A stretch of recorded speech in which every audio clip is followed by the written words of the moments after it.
Welcome back, gang. It's Deltia from Deltiasgaming.com, and we got some shocking information here from ZOS Gina Bruno, community manager, who just posted something about the upcoming PTS combat balance changes. Look, it's been a huge negative for ESO community, and people are questioning if they want to continue to play the game. If you don't know what has happened previously, Update 35 is coming out August 22nd. Right now, it's going through testing on the public test server. There were radical changes that lowered damage significantly across the board, also changing classes pretty much drastically and reducing a lot of gear sets. So they kind of came out originally and said, hey, we want to raise the floor but reduce the ceiling, and all it really did was reduces everybody's ceiling. So I want to give you this information and give you my opinion on what has changed with ZOS's approach, and is this good for the game? Buckle up, let's get started.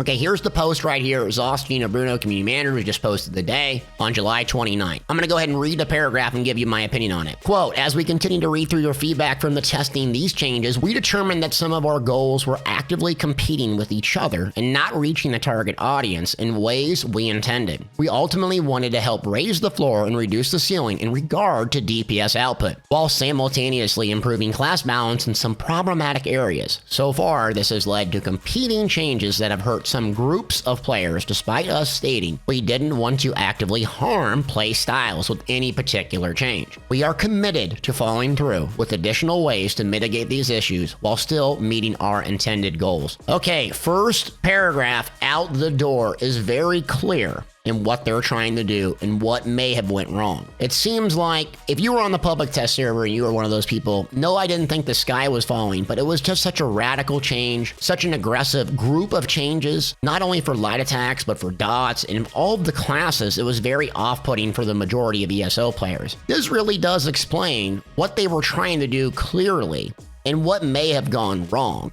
And that you'll note something here. We are committed to following through with additional ways to mitigate these issues while still meeting our intended goals. This means that Elder Scrolls Online is continuing gonna do this trend and making the game easier, probably more homogenized, but they're probably gonna do it at a more gradual pace than, hey, we're gonna completely radically change the game almost 10 years in. I think this is great. They listened, actually. And so if we as gamers, if we want them to listen and have our voices heard, well, this is a pretty good step in the right direction to kind of admit what was going on. And that, hey, we're still going to work on what we're trying to do, our intended goals, but we're going to try to mitigate some of these issues so playstyles are not harmed. Ultimately, you need to have an influx of new players every year for a healthy MMO, and you also need the old heads like me to continue playing. And if you completely radically change the game over and over every 3 months, you're really going to put people off. And this Update 35, which is coming out August 22nd, felt like a huge problem for the game. So first paragraph out, fantastic news. With that said, in next week's PTS patch, you'll find we will be reevaluating some of the adjustments to light and heavy attacks. Will be a little bit less drastic. Light and heavy attacks will once again scale with your stats, just to a lesser extent than before. Overall, there will still be a nerf on light attack damage, but this will allow us to give a lot more love to heavy attacks and will be less stark of a difference. My thoughts on this is great. We wanted some gradual change. If damage is too high and you don't want the emphasis on damage in your game to be completely solely based on if you use light and heavy attacks, if you're perfect with your attack weaving, I totally get it. But you don't want to take out this element for the top end players who've spent a gazillion hours practicing and really love the mechanics of the game. And me personally, I love the combat of Elder Scrolls Online. You can never fully master it, so there's always something new and fun and different to work on regarding the builds, and light attacks and heavy attacks are a part of that. So I'm glad. Less drastic, perfect. Next up, there will also be a handful of tweaks to some class abilities in next week's PTS patch, based on the feedback we received, but the majority of these will come in the final PTS patch. Note that the focus of these adjustments will be on magic-based Nightblades, Lord Warden, and Sorcerers. It looks like they're going to make a lot of different patch notes, which I'm glad I haven't made a bunch of PTS patch note videos because they're going to be out of date in about 3 days. So good. We need to go over the classes. We need to address some of the Dragonite and Sorcerer changes in my opinion, but they're working and going to continue to work on them. Moving on. Additionally, for dungeons and trials, we'll be reducing the health of all bosses on veteran difficulty and above in the final PTS patch to account for the overall DPS loss. For trials specifically, we'll be reducing the health of all champions and bannermen on veteran difficulty and above. The reduction in health for each boss will vary from encounter to encounter, but the result should be that each dungeon and trial boss fight will provide a similar challenge to what is on live currently. The trial bannerman and champion provide a challenge in their own right, so we felt additional adjustments were warranted. Thoughts on this post as well is they're making changes to the game. They still want to continue to make those changes, but they didn't want people to get impossible to get Godslayer, something they've already do achieve. So they're still going to go through with some of the dot changes, some of the adjustments, some of the class adjustments, but they don't want to make it impossible to complete dungeons and trials and get achievements that people have already got. So kudos. I mean, it's exactly what we needed. Again, we don't like, as a community, or human beings in general, don't like a massive amount of changes. So I think the gradualization of these changes is a lot better for the community than a huge, massive reduction. Me personally, on the dot change myself, when I tested it, the combat felt very clunky and boring.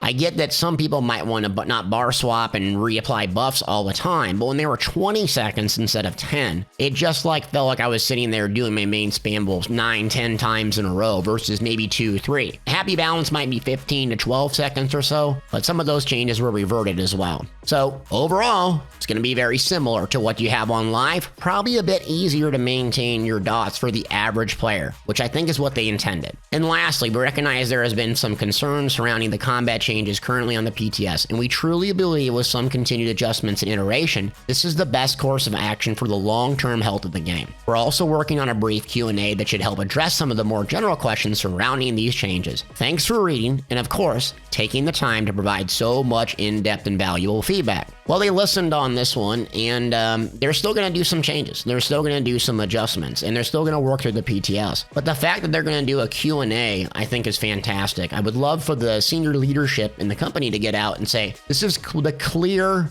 vision of what we have for Elder Scrolls Online, because I don't think we know what that is. To me, it seems like they've been going more towards the Skyrim route, probably about 5 years ago to current. They love the hybridization, they love making it easier, they love light and heavy attacks, because the majority of people, I think, that are attracted to Elder Scrolls Online initially are typical Skyrim or TES players. In that game, you're basically using light and heavy attacks as probably your main damage source, and the combat really isn't the emphasis. It's basically the exploration, it's the storytelling. So they want to attract those players into their game, and that's understandable. It's probably the majority of people who start and play Elder Scrolls Online and then eventually move on to different things and different elements in the game. And that's what ZOS continues to develop content-wise, is new play loops, new system. Think Tales of Tribute, scrying, excavation. There's so many systems in the game now that you can get lost in the plethora of things there is to do, let alone housing, fashion, trials, Sweatlord PvP, and so on. So overall thoughts and reactions, I think this is a great thing for them to come out and do. I would love to see what that Q&A looks like and get a complete clear vision of what Elder Scrolls Online is going to be in the future and what they really want it to be. Elder Scrolls Online, in my opinion, what they've done with it is originally was a PvP game, focused on Cyrodiil, Alliance War, and the Three-Banner War, essentially. They moved away from that, for better or for worse. Now it's a game about exploration, housing, crafting, dungeons, PvE predominantly. But what do they want the combat to look like? Why are these changes so important for them to follow up in? And what does the average player actually look like in Elder Scrolls Online, so we know what are you exactly intending and why is this so important for you to do? There's one thing I don't think needs change in Elder Scrolls Online, it's the combat. But for some reason, it might be a struggle for a lot of different people because it is so foreign for the most people to come play. It's radically different than a tab target game, which predominantly are MMOs.